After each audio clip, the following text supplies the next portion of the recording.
Hey, c'est Tipar. Bonjour et bienvenue à toutes et à tous. Salut à toutes et à tous, bande de déglingos. J'espère que vous allez bien.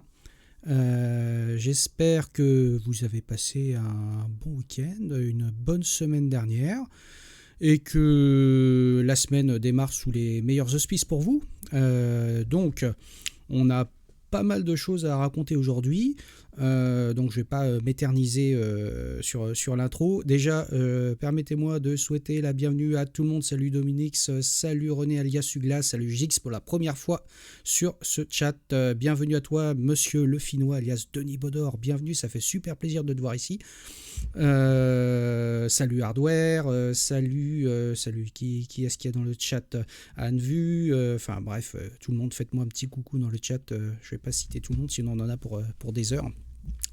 Donc, comme vous l'avez vu, salut Stéphane Philippard aussi, coucou. Comme vous l'avez vu, le thème d'aujourd'hui, on va parler Wasm et Emscripten tout à l'heure, juste après les petites news. J'ai essayé de réduire au maximum les news de veille, histoire qu'on passe un petit peu plus de temps sur Emscripten, que je puisse vous proposer ça. Et donc voilà, juste pour la petite info, demain et après-demain, je suis sur Lyon. Je vais faire un petit tour là-bas. Donc je ne sais pas si j'aurai le temps de faire un petit coucou à Titi Moby ou les Lyonnais. J'y vais pour le taf évidemment. Donc bon, on verra ça. Et puis on va commencer sans plus attendre. On va commencer comme d'habitude par la news salut Metal Amstrad, du noyau Linux. Donc le noyau Linux 6.8 RC7 qui est sorti hier. Donc le 6.8 RC7 qui finalement là sur cette version n'a quasiment pas bougé, des petites corrections, des petits fixes à droite à gauche. Linus Torvald a dit effectivement que c'était plutôt calme, pas de mauvaise surprise, rien d'extravagant. Donc il est très probable que la 6.8 finale arrive la semaine prochaine. Voilà, donc la semaine prochaine, normalement dimanche prochain, on devrait avoir la final release de Linux 6.8. Bon, je ne vais pas revenir sur les nouveautés de ce noyau. Je rappelle que c'est un noyau qui est plutôt un noyau de maintenance, pas de très grandes nouveautés dedans, des corrections de pilote de périphérique, réseau, quelques corrections sur les file systems. Parce que la version 6.7 avait apporté quand même pas mal de modifications et de nouveautés sur le sujet. Donc voilà, des petites choses. Salut Ferrywen, bienvenue. Des petites choses, comment je dirais, qui viennent corriger toutes les modifications qu'il peut y avoir sur les file systems sur les précédentes versions. Voilà, donc sur cette partie-là, pas grand-chose d'autre à dire, donc hormis le fait que la version 6.8 devrait arriver la semaine prochaine. Donc ce sera le bon moment de pouvoir la télécharger, la compiler et la tester. Je crois que dedans, il y a quelques petites améliorations de performance et tout ça. Si je vois des choses qui valent le coup, lorsque j'en ferai une version de test, je vous dirai. Voilà. Et je voudrais donc vous parler d'un autre sujet. J'en ai parlé la semaine dernière sur les réseaux sociaux et j'aimerais vous partager ça. Hop, je vais me mettre ça sur mon écran. C'est voilà l'écran. Je voudrais vous partager la sortie de RG2A Checker. Mais qu'est-ce que... Alors pour celles et ceux qui n'ont pas suivi, RG2A Checker, c'est une extension pour votre navigateur, donc Chrome et Firefox, qui permet de tester la conformité RG2A, donc qui est tout ce qui touche à l'accessibilité de vos sites web. Donc d'avoir une extension qui permet de tester avec la conformité RG2A, donc qui est un standard, on va dire plutôt franco-français, qui est basé sur le WCAG. Et donc cette extension, effectivement, comme tu le dis, Anne Vu, dans le chat, Instant Probo, pour la simple et bonne raison, c'est que c'est une extension qui a été développée par quelqu'un de mon équipe, quelqu'un qui est très axé accessibilité, très engagé sur ces sujets. Ça faisait un moment qu'il développait ce projet, ça avait commencé un peu comme une expérimentation pour pouvoir avoir une sorte d'extension, effectivement, pour pouvoir tester un peu tout ce qui touche à l'accessibilité, etc. Un projet qu'il a travaillé de son côté et finalement qu'il a réussi à amener vers quelque chose d'utilisable. Donc on a décidé ensemble de le mettre en open source. parce que je trouve que vous me connaissez, moi je suis très impliqué dans le mouvement l'open source et le logiciel libre, et puis de pouvoir mettre à disposition ce genre d'outils un peu à la communauté. Donc on en a fait une extension Chrome et Firefox, donc qui fonctionne sous les deux. Le code source est disponible sur GitHub, arneo.io/rg2zchecker. Et donc vous pouvez télécharger le code source, vous pouvez le compiler, vous pouvez évidemment faire des contributions. Les contributions sont les bienvenues et vraiment on ne va pas cracher dessus. Donc la version qui a été mise en ligne, c'est une première version, on va dire, utilisable publique. Donc c'est la version 0.21. On considère que c'est même si 0.21 c'est un petit peu avancé comme numéro de version, mais ça permet de montrer aussi que c'est pas juste expérimental, hein. On a quand même beaucoup de choses qui sont intégrées dedans. Ça a été donc développé par un de mes collègues qui s'appelle Jonathan Vallet, donc que je vous encourage à aller suivre sur Twitter notamment. Il fait plein de choses sur côté front, c'est un développeur front principalement. Et voilà, donc là on teste un certain nombre de choses par rapport au standard RG2A. On teste aujourd'hui 48 critères complets sur un total de 106, ce qui est déjà pas mal, sachant que dans les 106 critères, il y en a à peu près 33 qui pour nous, de notre point de vue, sont difficilement testables en automatique ou difficilement testables complètement. Voilà. Donc à terme, on aimerait arriver vers un total de 73 critères testés en automatiquement sur les 106. Et donc cette extension permet de générer directement un rapport que l'on peut prendre, copier-coller directement sur le site du RG2A. Alors déjà l'extension, alors comme d'habitude je vous partagerai les liens sur le replay. Donc si vous allez sur le Chrome Store, on l'a publié sur les stores Mozilla et Chrome. Donc vous pouvez aller maintenant sur les stores et directement télécharger l'extension pour pouvoir l'installer. Donc ici, voilà, Firefox, donc on peut faire ajouter à Firefox. Donc tout simplement, hop, je vais le faire ajouter et je vais retirer le plein écran, Zoo. Voilà, et donc l'extension se trouve ici et on peut directement l'épingler et on peut aller sur, je vais aller sur mon site. Juste pour vous montrer un petit peu comment ça marche. Donc très rapidement, hein, l'extension n'est pas encore parfaite, hein, donc il ne faut pas prendre tous les chiffres qui sont donnés pour argent comptant, mais un certain nombre de choses peuvent vous donner un certain nombre d'insights sur le niveau d'accessibilité de vos sites. Donc il vous suffit de cliquer ici, ça va vous afficher directement une petite boîte ici, qui va essayer donc de détecter les critères qui sont supportés au niveau RG2A. Vous pouvez mettre en highlight les différentes choses. Alors sur les images, c'est peut-être là où c'est le plus compliqué parce que au niveau, je ne vais pas entrer dans le détail, mais au niveau de tester les images sur l'accessibilité, il y a un distinguo sur les images porteuses d'informations, les images qui ne sont pas porteuses d'informations, donc c'est un peu compliqué. Mais en tout cas, tout est réparti là sur les images, les cadres, les couleurs, etc., etc. Donc vous voyez tous les tests qui sont faits avec tous les critères du RG2A. Et après, vous pouvez dire, là c'est un critère qui est non testé pour l'instant, on pourrait dire que ce critère, par rapport à ce qu'on observe sur notre site, c'est conforme et ça va permettre de pouvoir modifier la note en tout. On pourra dire qu'ici, par exemple, c'est conforme, etc. etc. Ici, par exemple, on a le critère non disponible, on pourra dire que, par exemple, ici, il est conforme. Et tout ça va nous permettre de pouvoir modifier notre note et d'apporter quelque chose. Alors, c'est stocké en local storage. Donc ça veut dire que si vous quittez le site et que vous revenez, ça reprend les choses que vous avez pu modifier dans l'extension. Mais ça reste dans local storage, c'est stocké nulle part ailleurs. Et ensuite, vous pouvez copier le résultat et aller le coller directement sur le site du RG2A. Il y a une grille sur laquelle vous pouvez juste coller dessus et faire un rapport complet dessus. Bon, je vous laisserai aller voir la documentation.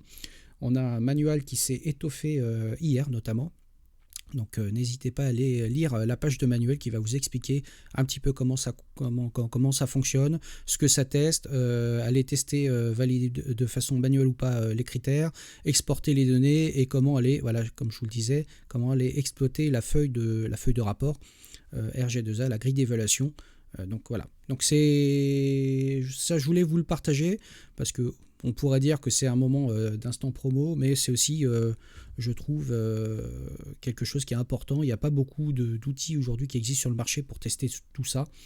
Et c'est un outil en plus qu'on a pris le parti de mettre en open source, de le partager. Donc si vous avez des contributions à apporter dessus, n'hésitez pas. On va essayer de le maintenir à jour très régulièrement et d'en faire des versions très régulièrement. Voilà. cet outil vive, sachant que nous, en interne, on l'utilise notamment pour tout ce qui est test de conformité qu'on peut avoir avec nos clients, etc. Donc c'est un outil qu'on utilise et qu'on va utiliser de plus en plus en interne pour ça. Voilà pour ça. Et ben on va rentrer dans le vif du sujet, puisque je vous ai promis de parler d'Emscripten. Emscripten et donc du Wasm. Alors, Emscripten Kezako, je vais vous partager ça à l'écran. Emscripten, c'est une chaîne de compilation complète qui va vous permettre de pouvoir compiler du C ou du C++ en Wasm et donc de faire fonctionner vos programmes écrits en C en C++ directement dans votre navigateur.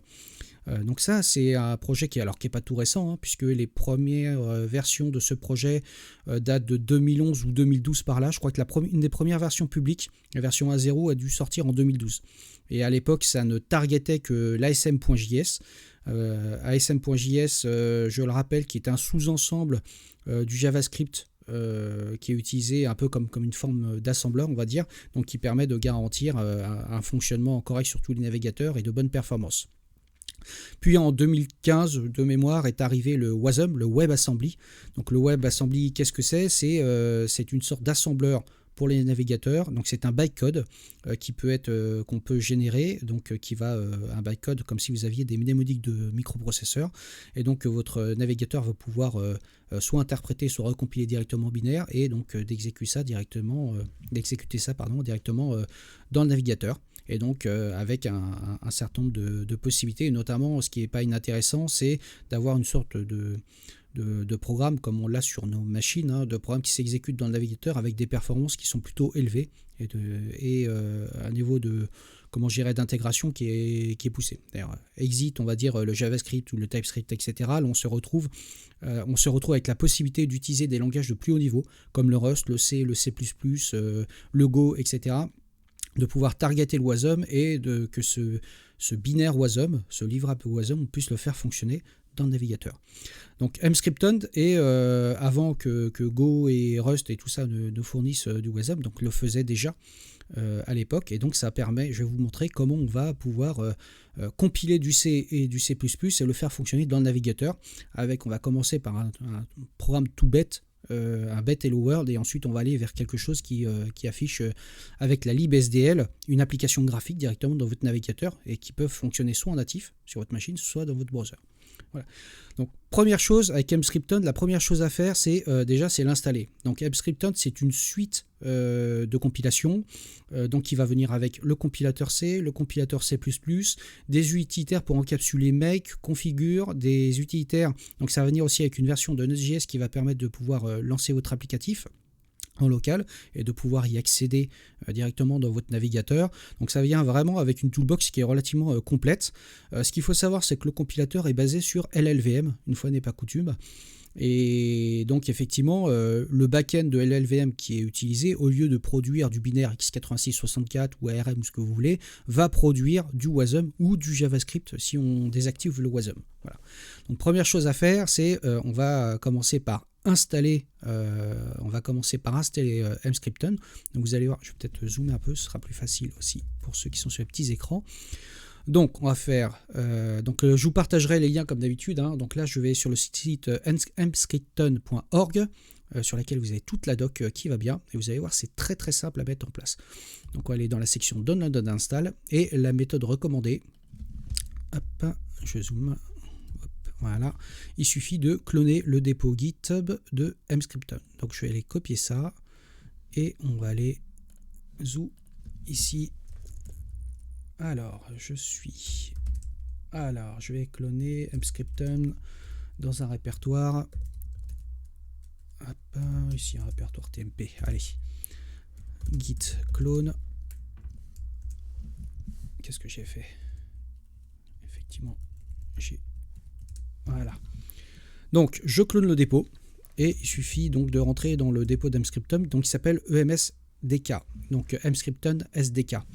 Donc Emscripten SDK va vous permettre de pouvoir gérer plusieurs versions de la toolbox Emscripten, et en général on travaille toujours avec la dernière, mais on pourrait targeter une version particulière si on a besoin d'avoir soit une version de dev, soit une ancienne version.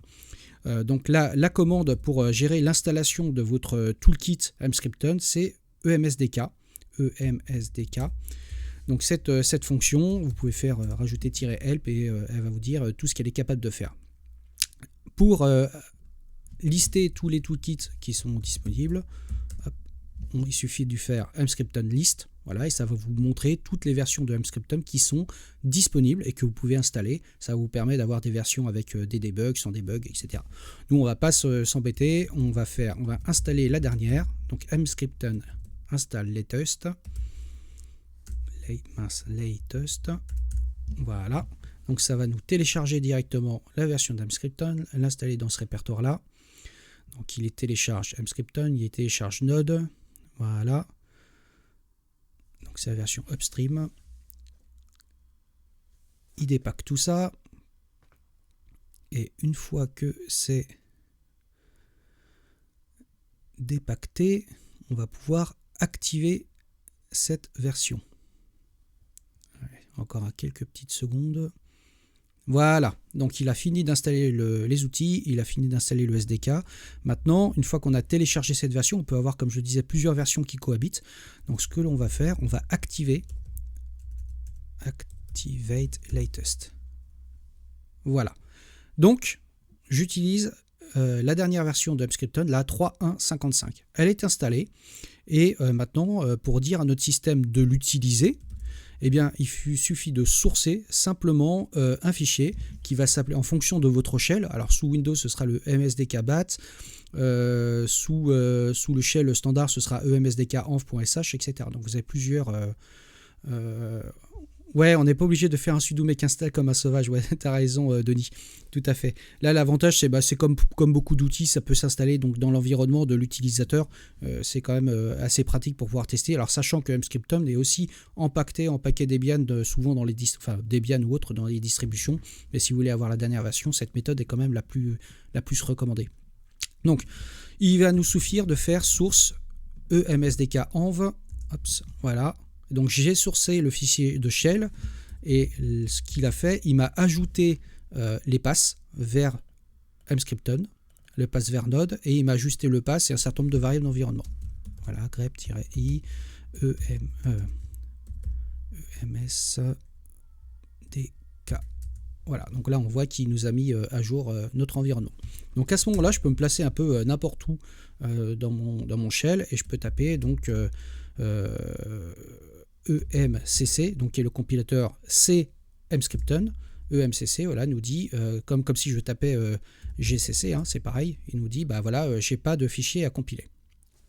Qu'à cela ne tienne, on va aller, j'ai préparé des petites choses. Alors, je vais aller là, attic, ouais, je vais aller dans Experiment Emscripten. Donc là, j'ai préparé quelques petits morceaux de quelques petits morceaux de code qui vont nous permettre d'aller vite. Et donc j'ai préparé le premier Hello World très classique. Donc si on regarde le Hello World, c'est un Hello World classique qui est en C++. Je crée un main, très bête, et fait un stdc out dans lequel je redirige la chaîne Hello et j'envoie une fin de ligne. Donc si je veux compiler ça en C++ habituellement, ce que je vais faire un make hello. Voilà. Et pour l'exécuter, je fais /hello. Il m'affiche hello dans mon terminal. Super, l'affaire est pliée. Je vais agrandir un petit peu. Voilà. Pour le compiler en Wasm, et bien là, au lieu d'utiliser make, ou là j'aurais pu faire par exemple, au lieu de faire make hello, j'aurais pu faire gcc hello.cc-o hello. Voilà. Jusque. Mince. Pardon, g++ hello cc-hello, ça revient exactement au même, hein, j'ai mon binaire exécutable. Pour le compiler en Wasm, bah, en fait je vais remplacer g++ par em++. Em++ va permettre donc de compiler le fichier hello.cc et je vais lui dire de générer un hello.html. Donc il va me générer une page HTML avec un morceau de JavaScript qui va permettre de pouvoir charger le fichier Wasm et donc de l'exécuter dans le navigateur. Et vous allez voir, Donc là, j'ai fait exactement la même chose. J'ai juste remplacé G++ par EM++. Il a fait un certain nombre de choses. Et si je regarde là, ici, j'ai un fichier hello.html, hello.js et hello.wasm. Donc si j'ouvre ces fichiers, donc le HTML, le JS, le wasm. Donc vous allez voir que c'est assez simple. 2.7, je vais agrandir la fonte. Voilà. Donc le fichier hello.html, c'est un template HTML assez classique dans lequel il fournit à peu près tout. Voilà, une page web. Le JS, c'est un fichier assez cryptique, on va dire. Donc qui va être téléchargé par le hello.html et donc qui va les permettre de pouvoir préparer l'environnement d'exécution wasm et d'aller charger le fichier wasm qui, comme vous le voyez, est un fichier binaire. C'est normal, puisque le wasm c'est un bytecode et un bytecode qui est représenté donc dans un fichier binaire comme un exécutable assez classique. La seule différence, c'est qu'au lieu que ce soit un fichier elf, c'est un fichier wasm, voilà, tout simplement. Et donc pour l'exécuter, comme si vous lancez simplement le fichier HTML là comme ça dans votre navigateur en local, ça va pas marcher à cause des requêtes cores, etc. Donc on va utiliser Node pour pouvoir le lancer. On va utiliser emrun qui va encapsuler Node et on va lui passer hello.html tout simplement.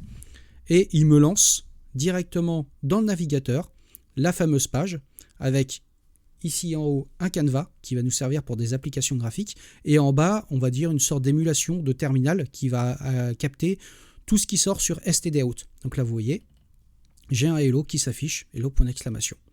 Voilà, très bien. Donc là jusque là c'est super, c'est facile. Donc ce que je vais vous montrer c'est qu'on peut adapter notre compilation en fonction de la chaîne de compilation. Voilà. Donc, je vais prendre le hello.cc et je vais dire, donc là par défaut ça affiche hello. Je vais lui dire si on est dans l'environnement mscripton, dièse ifdef mscripton, hop, dièse ndif et dièse else. Voilà, donc je vais lui dire si on est en compilation normale, là on va faire hello mscripton. Si on est en compilation sous mscripton, il nous fait hello mscripton. Sinon, je fais hello world. Voilà. Donc, je vais compiler avec G++. Voilà. Et je l'exécute. Là, par défaut, il me dit hello world dans le terminal. Et si je compile avec mscripton, emrun, voilà, il m'affiche bien hello mscripton. Donc, c'est super. Donc là, je sais déterminer dans ma chaîne compilation si je target du wasm ou si je target le code natif. Ce qu'il faut savoir, c'est que mscripton va venir aussi avec, avec sa propre bibliothèque qui fournit un certain nombre de fonctions. On va le voir juste après dans des exemples un petit peu plus complexes. Donc, je patouille avec mon terminal. Voilà. Donc, si vous voulez utiliser donc les fonctions de mscripton, il vous suffit de dire voilà, -ifdef. On va faire ici -include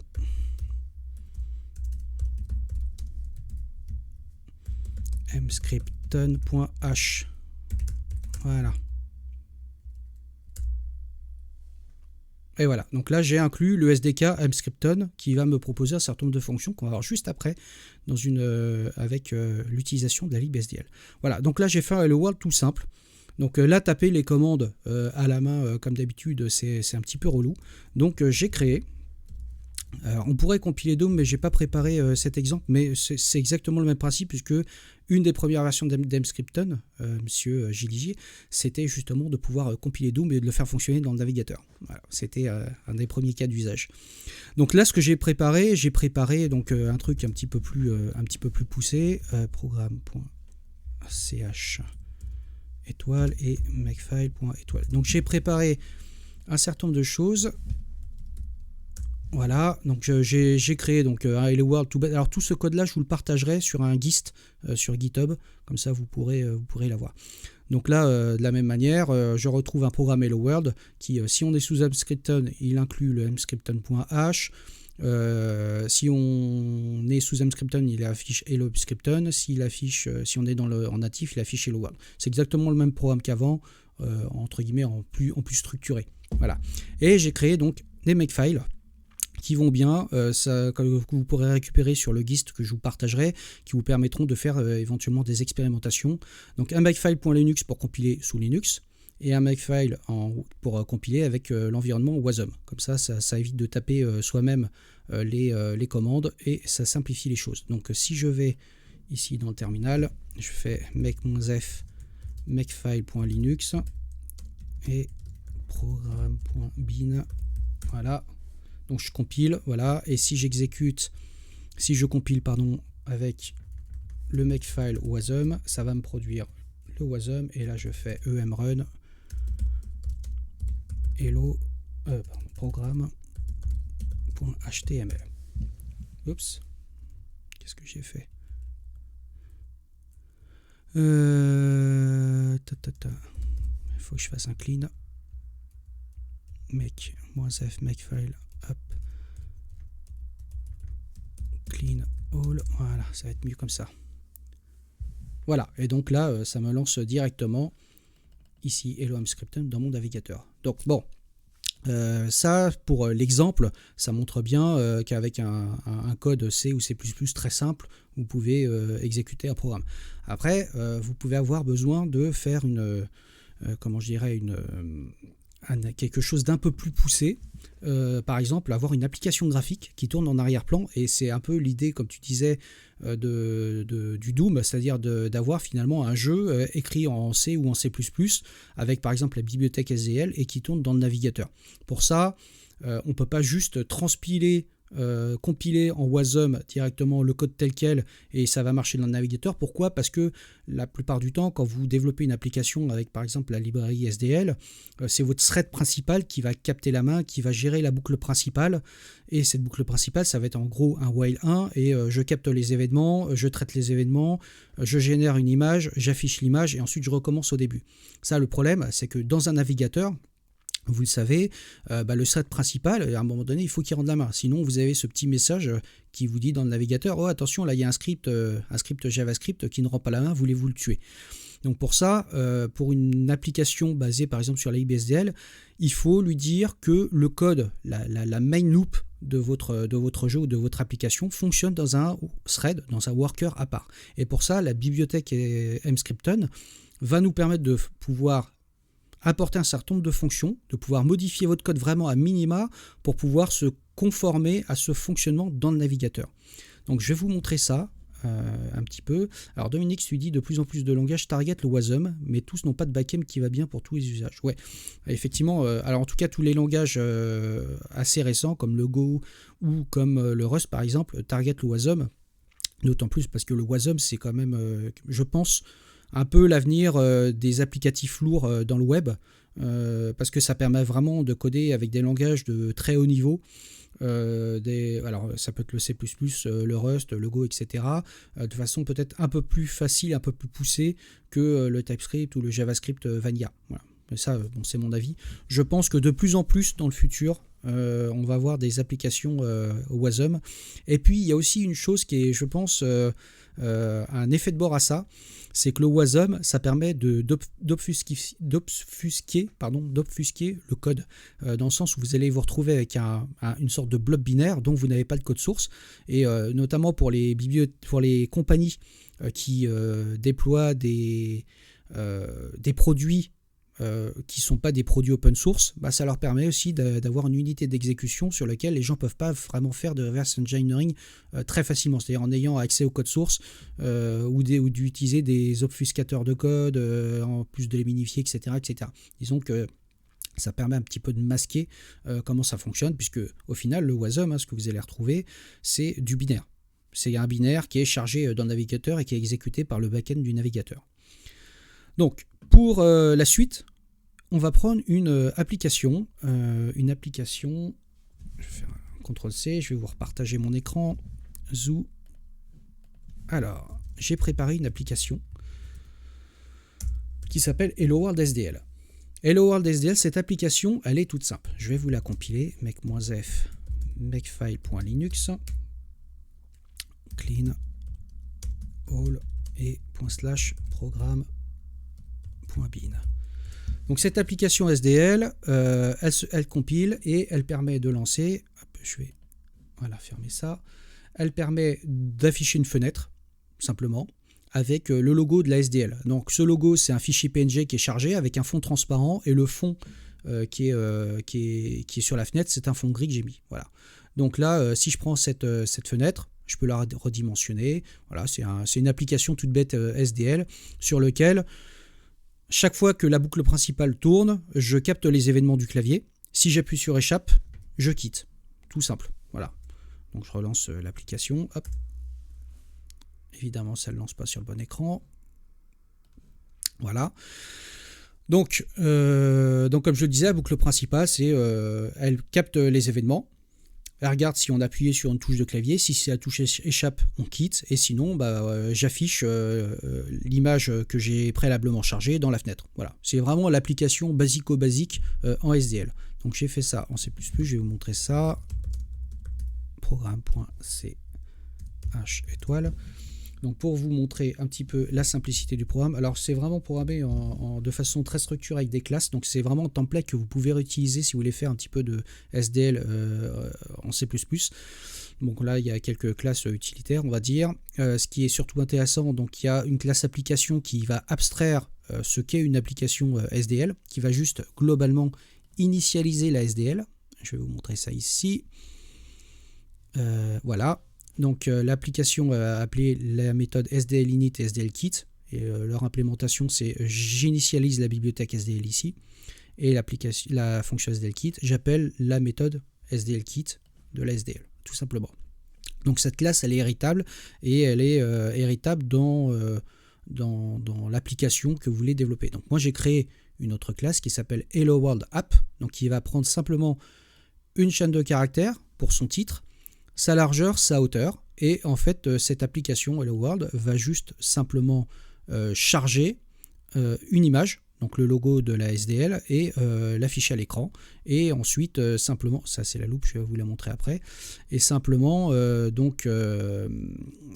afficher cette image jusqu'à ce qu'on appuie sur échappe. Voilà. Donc dans la méthode SDL create, c'est simplement l'instanciation donc d'une fenêtre. Vous verrez, le code, c'est ni plus ni moins que du code SDL encapsulé en C++. Je crée donc une fenêtre, un renderer, puisque dans la SDL2, on a besoin d'un renderer pour pouvoir faire le rendu dans une fenêtre. Je crée une surface qui va finalement permettre de charger une image. Donc je vais dire, alors dans la SDL, si vous ne connaissez pas, une surface, c'est un concept de quelque chose qui contient des pixels. Voilà, typiquement une image. Donc là, cette surface, je la crée et je la charge avec un asset qui s'appelle sdl.png. Voilà. Et je crée une texture, et c'est cette texture, je la crée depuis la surface, et c'est cette texture qui va être mappée directement sur la fenêtre lors de l'affichage. Voilà, tout simplement. Et la boucle principale, elle est assez simple. Elle se fait ici. Donc je fais poll event. J'ai une lambda ici qui va poller tous les events, et ensuite, une fois que j'ai pollé tous les events, je fais render frame. Donc poll event, je récupère tous les événements de la SDL. Voilà. Chaque fois que j'ai un événement, je le reçois, et tant que j'en ai, je les traite. Si je reçois SDL kit, ça veut dire que j'ai cliqué sur la petite croix de la fenêtre, je quitte l'application. Si je reçois soit un key down, soit un key up sur la touche échappe, je quitte l'application. C'est géré ici. Voilà, tout simplement. Vous verrez, le code est quand même très simple. Et render frame, ça fait simplement, j'initialise la couleur de fond, la couleur de rendu à une valeur RGB 192, 192, 192, donc un gris clair et une opacité de 255, donc complètement opaque.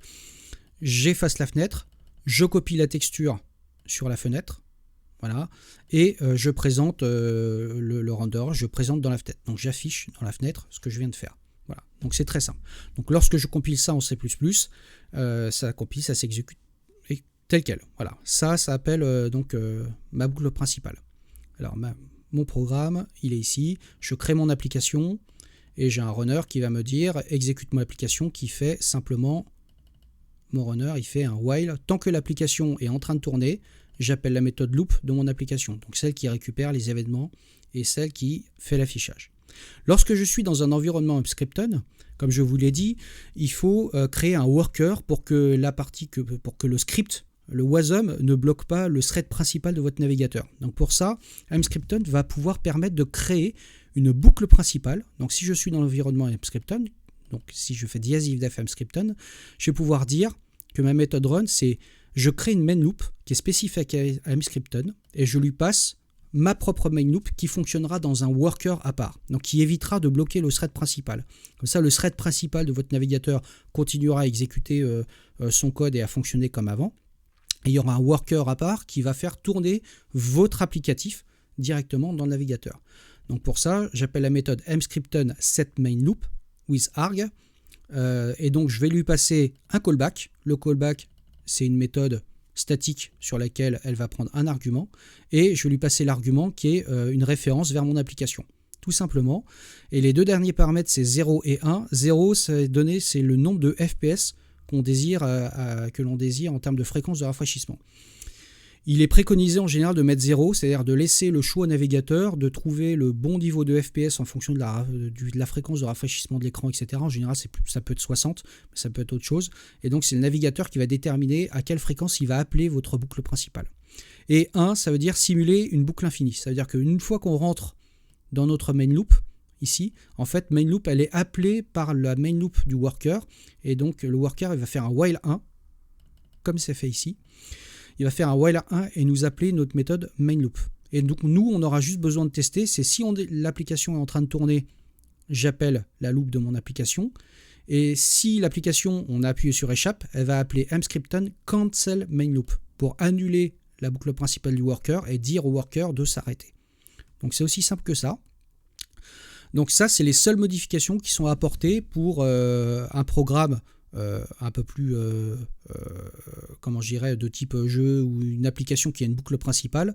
C'est de demander à mscripton donc de créer une boucle principale et donc de créer un worker pour exécuter cette boucle principale. C'est à peu près les seuls modifs qui sont à faire. Et là, vous voyez, mon application runner dans lequel je lui passe une application, il est juste conditionné par le fait que je suis dans l'environnement de compilation mscripton ou dans un environnement normal. Si je suis dans un environnement normal, le while, tant que mon application tourne, le while 1, c'est moi qui le fait. Et si je suis dans l'environnement mscripton, je lui crée une main loop en lui passant l'adresse d'une méthode qui sera appelée à chaque tour de boucle et une user data qui est là une référence vers mon application et qui va me permettre donc d'appeler la boucle principale de mon programme. Une fois que j'ai dit tout ça, ça va se compiler de la même manière. Donc je vais faire un make. Hop. Donc make-f makefile.wasm clean all et là ici je vais faire emrun donc programme.html. Donc là ça va compiler. Alors là il se rend compte que, je vais vous expliquer ça juste après, il se rend compte qu'il n'a pas les ports parce qu'en fait pour compiler avec la SDL ou d'autres bibliothèques système un peu classiques, mscripton a besoin de ports parce qu'il ne va pas prendre les bibliothèques système et les recompiler dynamiquement en WASM. Donc il y a des ports qui existent qui permettent donc qui sont des portages vers du WASM, qui sont des portages de ces bibliothèques, et donc il va récupérer par exemple la zlib, il va récupérer la libpng dont il a besoin directement sur le système de port d'mscripton, il va récupérer le portage de la libsdl2, il va les télécharger au besoin s'ils ne sont pas déjà téléchargés et ensuite linker avec. Alors pourquoi, qu'est-ce qu'il me dit? Unable to find SDL2 image. Ah bah tiens, j'ai une erreur là. Je vais faire... J'ai un truc qui va pas... Il doit me manquer un flag quelque part. Alors, source tilde slash app emsdk et je vais ressourcer mon environnement comme il faut.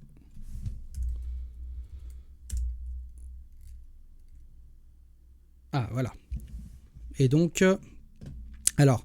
une question de Denis, comment il détermine les dépendances par les headers? Ouais, il va déterminer les dépendances par les headers et par les bibliothèques qu'on va lui passer, et c'est le rôle aussi de EMCC et EM++ de dire tiens, pendant la compilation il fait un /include d'une bibliothèque, et en fait cette bibliothèque il connaît les ports qui sont associés, et automatiquement il va se dire je vais me brancher sur les ports qui sont déjà disponibles et donc les télécharger au besoin et compiler avec automatiquement.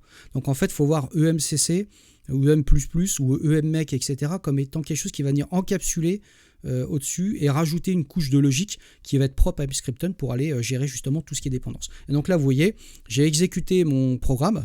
directement, tel quel, je l'ai recompilé et il s'affiche dans le navigateur avec le logo de la SDL. Et donc là, en fait, bon, là on ne le voit pas, mais à chaque tour de boucle, à une fréquence de 60 Hz, j'ai une image qui s'affiche, tout simplement.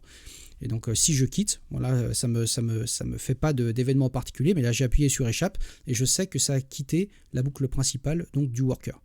Voilà, on peut inspecter ici et voir un petit peu ce qui se passe. S'il y a des erreurs, on peut les voir directement dans la console. Voilà pour ça. Quelle heure il est? Il est 13h, donc il va falloir qu'on débranche chez l'ami Titi Moby, puisqu'il fait son stream. Donc c'est ça que je voulais vous présenter un petit peu. Et alors, tu dis, Denis, il faut que je teste ça avec la lib USB, blabla, la 1.0.27 ajoute le backend Mscripton web USB apparemment. Ouais, bah écoute, c'est à tester. Si Mscripton apporte une couche de la lib USB au-dessus de WebUSB, bon, ça veut dire que WebUSB ça fonctionnera que dans Chrome ou Chromium, mais effectivement tu peux avoir quelque chose qui fonctionne out of the box. Alors j'ai pas testé la lib USB en Wasm, mais qui fonctionne out of the box, et donc de pouvoir porter assez facilement des programmes qui exploitent la lib USB dans le navigateur. Ça peut être un truc à tester. Si tu fais le test et que tu as un feedback là-dessus, je suis vraiment preneur. J'ai pas testé ça. Voilà. Par contre, Giligier, tu dis si tu as des dépendances propriétaires, il faut les convertir ces libres en Wasm. Absolument. Ça veut dire que tu peux pas prendre une bibliothèque qui a déjà été compilée en binaire et dire vas-y, transpile-le en Wasm. Non, il faut vraiment partir du code source et que le code source de ta bibliothèque soit préparé pour être compilable par Mscripton. Donc, par exemple, la bibliothèque SDL2, en fait, le support d'Mscripton, il a été ajouté pendant le développement de la bibliothèque SDL2, et donc il existe ce port, et quand vous compilez par exemple la lib SDL2, vous pouvez la compiler pour aller supporter du X11, du DirectX ou de l'Mscripton, donc le navigateur. Donc il faut qu'effectivement les bibliothèques, si elles exploitent des choses un petit peu en particulier dans votre code, il faut que ce soit préparé par Mscripton et donc en faire un port. Parce qu'il n'y a rien de magique, hein. Si ça exploite vraiment des choses un peu particulières, il faut faire quelques petites modifs dans les bibliothèques, donc avoir le code source. Mais pour autant, il existe de très très très nombreux ports de bibliothèques. Là, j'ai montré la lib SDL parce que c'est plutôt graphique, c'est assez facile à se représenter, mais il existe plein de nombreux ports. Vous avez vu la zlib, la lib PNG, etc. Donc, ce qui fait que beaucoup de bibliothèques de bas niveau que vous utilisez dans du code C ou C++, vous pouvez les utiliser quasiment directement out of the box avec Mscripton et donc dans votre navigateur. Voilà, tout simplement. Voilà ce que je voulais vous présenter aujourd'hui pour Mscripton. Quand vous avez du code donc à porter directement dans le navigateur, c'est un peu comme ça aussi qu'une fois que Doom a été porté vers du Wasm en utilisant Mscripton avec très très peu de modifications, mais vous pouvez porter vos propres programmes que vous avez écrits en C, en C++ dans votre navigateur avec très peu de modifications. Et sinon, vous pouvez vous dire aussi que vous pouvez carrément développer une application web en Wasm, en C ou en C++, comme vous le feriez en Rust ou en Go.